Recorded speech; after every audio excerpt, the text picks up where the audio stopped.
आओ अंदर बैठो। वैसे तुम बुरा ना मानो तो मैं तुमसे कुछ पूछ सकता हूँ?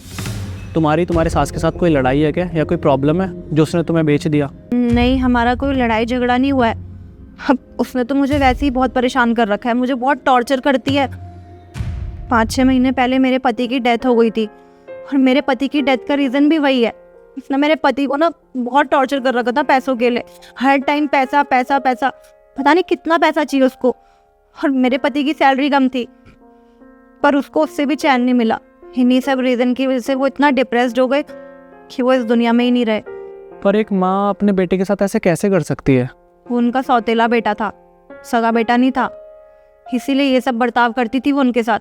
और उनके जाने के बाद ना 2-3 महीने मैंने जॉब भी करी, पर उससे भी इसको शांति नहीं मिली, क्योंकि वो पैसे भी इसे कम पड़ जाते थे। तो उसके लिए भी इसने मुझसे लड़ाई रखी घर पर कि मुझे और पैसा चाहिए, सारी सैलरी चाहिए तुम्हारी, और अगर तूने पैसे नहीं दिए ना तो मैं तुझे बेच दूंगी, तेरी बोली लगा दूंगी।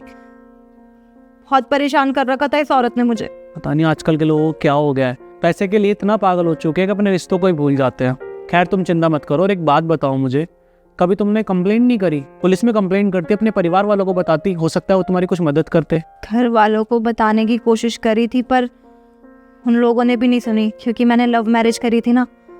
और रही बात पुलिस की, तो मैंने कई बार पुलिस कंप्लेंट भी करी, पुलिस आई भी घर पर ये हमेशा ऐसे दिखा देती थी उन्हें कि जैसे मैं ही पागल हूँ, मैं ही सब चीज़ें करती हूँ उसके साथ, और मैं ही अत्याचार कर रही हूँ उसके साथ। तो पुलिस ने भी कुछ नहीं करा। चलो मैं तुम्हें क्या ही बोल सकता हूँ। वैसे तुम्हें एक बात बताऊँ, मैं तुम्हें बहुत अच्छे से जानता हूँ। जानते हो मतलब?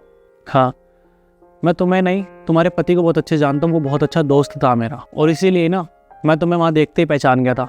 मैं तुमसे एक ही बार मिला हूँ, तुम्हें याद नहीं होगा, लेकिन मुझे बहुत अच्छे से याद है कि तुम मेरे दोस्त की वाइफ हो।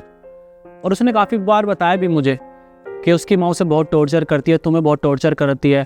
और तुम्हें पता है वो अपनी माँ से कितना प्यार करता था, उन्हीं के लिए मेहनत करता था, हमेशा बोलता था यार मेरी माँ को ये दिलाना है मुझे, मेरी माँ को वो दिलाना है मुझे।